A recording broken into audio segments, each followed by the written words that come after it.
Va nihoyat yangi ish kunimni ham boshlab oldim. Endi esa albatta boshliqning yoniga kiraman. Menga yangiligim bor deb aytganda, qanaqa yangilik ekanligini bilish uchun albatta so'rayman, qanaqa yangilik aytmoqchisiz deb. Mashinani datchigini o'chirib qo'yaman va datchik doim yonib qoladigan bo'lsa, mashina akkumulyatorida biroz muammolar ekanlar. Brat, yaxshimisiz? Yaxshi, rahmat. Yaxshi bo'lsa, brat, hormang. Rahmat. Yigitlar, hormanglar. Rahmat, sen ham qorma. Sizlar ham hormanglar. Tak, endi xonaga kirish kerak. Kiraver, kimsan? Boshliq menman doimgidek. Yigitcha, kela qol, nima gap? Xullas, menga yangilik bor degandingiz, o'sha yangilikni eshitish uchun keldim yoningizga. O'tirib hozir aytaman yangilikni senga. Xo'sh, qanaqa yangilik? Xullas, sani uying uzoq, bilasanmi? Ana u chap tomondagi pod'ezd bor uyni ko'ryapsanmi? Ha, ko'ryapman. O'sha pod'ezd dedimmi, balkoni bor uy. O'sha uy senga. Borib joylashib ol. Aha, mayli. Aytgancha kechga ish bor, tayyorlanib kel. Aha, mayli. Tak, menda yangi uy bor. Uyda esa mazza qilib yashayman. Balkoni borligi juda ham ajoyib ekan. Men avval qishloqda yashardim. Qishloqda esa nima desam ekan, balkon ham hech nima yo'q edi uyimda. Bu yerda esa bitta meni uyimda balkon bor, boshqa hech qaysi uyda balkon yo'q. Bilmadim qanday bunaqa holat bo'lib qolgan, lekin bu uyga chiqish uchun boshqa pod'ezddan kirib borish kerak ekan. Mana bu pod'ezddan kirib, orqasidan o'tib kelaman adashmasam, chunki bu yerdan hech qanaqa yo'l o'tmagan. Hayronman, nimaga bunaqa qilishgan? Balki keyinchalik qanaqadir pod'ezdga yo'l ochilar yoki boshqa, bilmadim. Xullas, ochsa yaxshi ish bo'lardi. Liftdan chiqsam bo'larmikan? Lift bor ekan, liftdan chiqishga harakat qilib ko'raman. Ammo aynan men yashaydigan qavatning lifti buzuq ekan. Voy, tushib ketdim. Qanday ochsam, voy, bak bo'lib qoldi-yu. Buzib qo'ydim liftni. Bunaqangi tak ochkichini qo'yib ketay, menga ortiq yuk bo'lmasin. Tak, bu tomon pastga tushadigan zina ekan. Tepaga chiqishim kerak. Bir qavat tepaga chiqsam, o'sha uyimga chiqqan bo'laman. Adashmasam mana shu uy bo'lsa kerak, chunki bitta eshigi boshqacha turibdi. Tak ochamiz va juda ham ajoyib uy ekan. Menga yoqdi, juda ham zo'r. Mana yerda bitta xona bor ekan. Albatta bu yotoqxona, juda ham go'zal uy. Tak, kravat bor ekan, bu yerda bitta shkaf bor ekan, bu yerda o'tirsa bo'lar ekan. Tak, noutbukumni qo'yib qo'yaman shu yerga ustiga. Xolos, mana qilib bu yoqdan o'tib qo'ymasam qo'yib bo'lmaydi va ajoyib, juda ham chiroyli bo'ldi. Xo'p, endi boshqa joylarni ham kuzatib tayyor, korotchi o'rganib chiqishim kerak uyda. Bu yerda oshxona bor ekan, orqa tomonda esa o'tirib ovqatlansam bo'ladi. Bu yerdan esa boshlig'imning binosi shunaqangi ko'rinib turar ekan. Bu yerdan snayperim bo'lsa, bittada ko'zlab ortiqcha odamlarni yo'q qilsam bo'ladi. Mana shu qurolda, bu qurolda zoom yo'q. Pistolet bilan kuzatsam bo'lmaydi. Xullas, yana bu yerda xonalar bor ekan, ikkita xona. Bu yer, o'sha xona. Bu yer esa sanuzel, ya'ni vanna va qo'l yuvish uchun rakvina qo'yishgan. Juda ham ajoyib joylar. Yotoqxonaga kirib albatta qurolda o'qlarni biroz kamaytirib ketishim kerak va hamyonimni ham qoldirib ketaman, chunki hamyon menga umuman kerak bo'lmaydi. Nimaga kerak bo'lmaydi, joha desanglar, chunki hamyonni qoldirib ketadi, olib ketadigan bo'lsam, pulni ishlatmayman baribir. O'shaning uchun ortiqcha bo'ladi men qo'limga olib yurishim uchun. Xullas, hozir esa ana liftdan amallab tushib olsam bo'ladi. Tushishga ishlaydi lift, lekin chiqishga ishlamaydi, chunki tushib nimaga chiqadigan, pod'ezdga o'tadigan joy buzilib qolgan. Bilmadim nimaga unday bo'lib qolgan, hayronman. Lekin boshqa bu pod'ezddan chiqib, u pod'ezdga kirib, yana u pod'ezd eshigidan chiqib ketaman. Bitta pod'ezddan kirib, bitta pod'ezddan chiqib yurar ekanman-da, qiynalib qolyapman o'shanga. Keyinchalik boshliqqa aytsam, balki pod'ezd ochirib berar o'sha tomondan. Kun amanchagina kech bo'lib qopti, bilmadim kechga ish bor deganda, o'z kechasi ishlasak kerak adashmasam. Tak, bu yerda aqranlar doimgidek turishibdi. Tak, bratan, qanaqa ish borligini bilmaysizmi?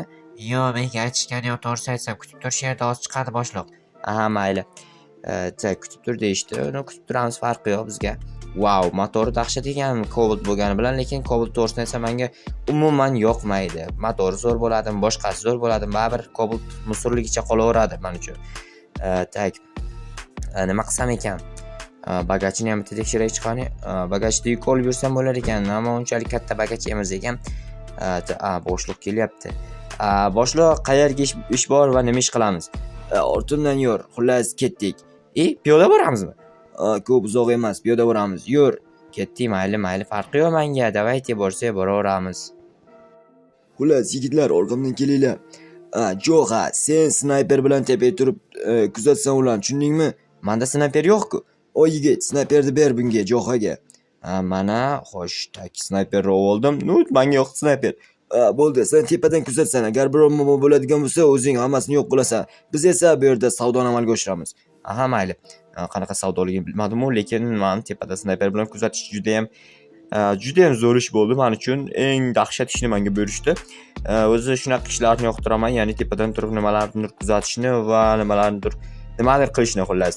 Tak, snayperni sinab ko'rish kerak albatta. Wow, dahshat ekan snayper. Juda ham ajoyib. Nimadir otib ko'rishim kerak, ammo o'qlar soni cheklangan va o'qlardan samarali foydalanishim kerak. Juda ham uzoqni ko'rsatar ekan, bu esa menga juda ham yoqdi. Tak, endi esa mana bu yerga turib kuzataman ularni. Xo'sh, kelib qolishsa kerak hozir. Tak, kutamiz. Molni olib keldingmi? Yo'q, o'zi keldim, ko'rmisan? Pulni ber. Opki pulni, ol molni. Bo'ldi, gap yo'q. Xullas, rozi bo'lasan $10,000 ga. To'xta. Nima, meni $10,000 ga ko'nadi deb o'ylaganmiding? Yigitlar, davay. Ishkal boshlandi. Yo'q qilishim kerak ularni. Voy, yaramas, snayperim o'q tegmay qoldi. Yaramas. Voy, yana tegmadi.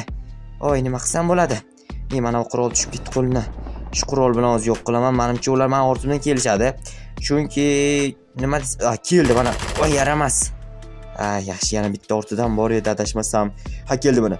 Mama, yaxshi o'ldirdim. Xullas, pastga tushib ketdi. Endi juda ham ehtiyot, pastga tushib olishim kerak. Tak, qurolni o'qi juda ham kam. Snayperni ham o'qlab olishim kerak. Tak, snayper o'qlanmagan ekan, yaramas. O'qlab tayyorlab olish kerak. Bu yerdan ular yana chiqadi degan umiddaman. Xo'sh, mana chiqib turibdi ekan. Yana bitta mol bor ekan u. Demak, hali ular molni olishmagan. Ya'ni qaytib kelishgan, yaramas. O'ldirdim. Bo'ldi. Endi pastga amalib tushib olishim kerak. Adashmasam ular molni olib tezroq qochib ketadi hozir. Bu yerda qo'lidagi quroli ko'rinyapti. Va yaramas, tegmadi. To'xtab tur hozir. Ko'rsataman. Yaramas, bittasi qoldi. Hozir u bittasi aylanib keladi, katta ehtimol bilan kelyapti. Va biznikilar qochib ketishdi, yaxshi bo'ldi. Qochib ketishgani va molni ular olib qochib ketdi. Endi esa hech qanaqangi voy, yaramas. Yaxshi. Pastda ham bitta ortidan kelyapti. Yaramas. Voy, qurolni o'qitib kelib qoldi. Stop. Qochib ketdimi? Tushunmadim. Yaramas qochib ketdi-ku. Mayli. Qochib ketgani yaxshi bo'ldi. Yana ortidan albatta kelyapti degan umiddaman.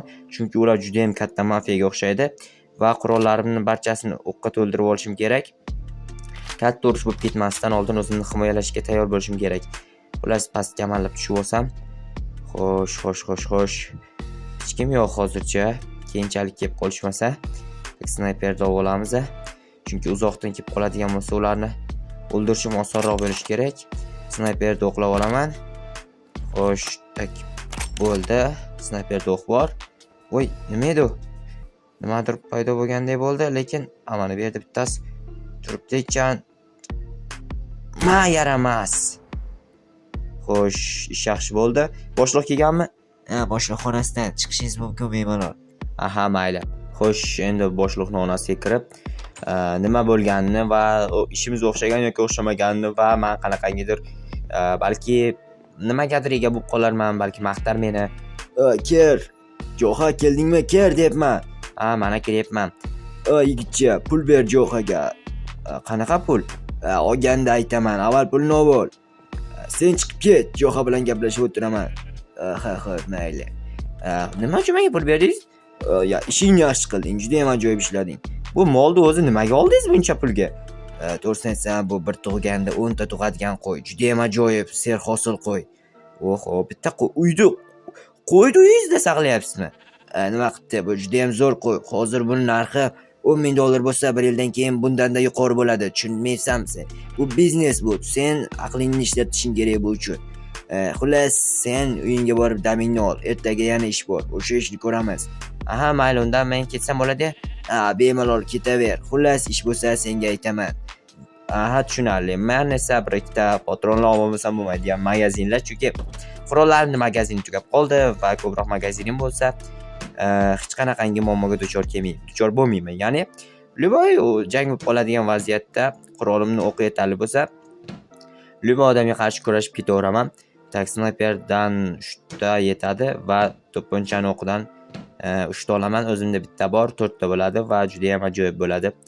Xullas bo'ldi. Endi esa uyga ketaman. Albatta bitta ratsiyam olishim kerak, chunki ratsiyani urush vaqtida tushirib qo'yibman ekan. Ratsiyamni o'z qo'limga olgandim va ikkinchi hamyonim bor. Menda ikkita hamyon bo'ldi. Bittasini uyga tashlab kelgandim va qo'limda yana bitta hamyon bor. Bu hamyonni qayerdan olding desalar, o'sha urush joyidan qo'limga ilashib qopti. Bilmasam qayerdan kelib qolgan, hayronman. Endi esa uyimga borib damimni olaman. Chunki damimni olmasam juda ham ko'p ishlab yubordim va keyinchalik qiynalmasam kerak. Shu yerdan bitta podez ochish kerak, iloj yo'q. Chunki men hozir bu podezga kiraman, aylanib bu podezdan chiqaman va meni yo'lim juda ham uzoqlashib ketadi. Bu esa menga qiyinchilik tug'diradi 100%, chunki deyarli 200-300 metr yo'l masofa bosaman va bu uchun menga hech kim qancha pul ham to'lamaydi. Lekin pul to'lashi kerak emas, chunki 200 metr yurganim uchun agar menga kimdir pul to'laydigan bo'lsa, kuniga million dollar ishlashimga to'g'ri kelib qoladi. Xullas gapni ko'paytirmay kirib damni olmasam juda ham charchaganman. Va ertangi kun ham bundan-da og'ir kun bo'ladi degan umiddaman, chunki yangi ish bor dedi boshliq, lekin qanaqa ishligini aytmadi. Yaxshisi uxlab damimni olay. Juda ham ajoyib ishxona, menga juda ham yoqdi bu ishim.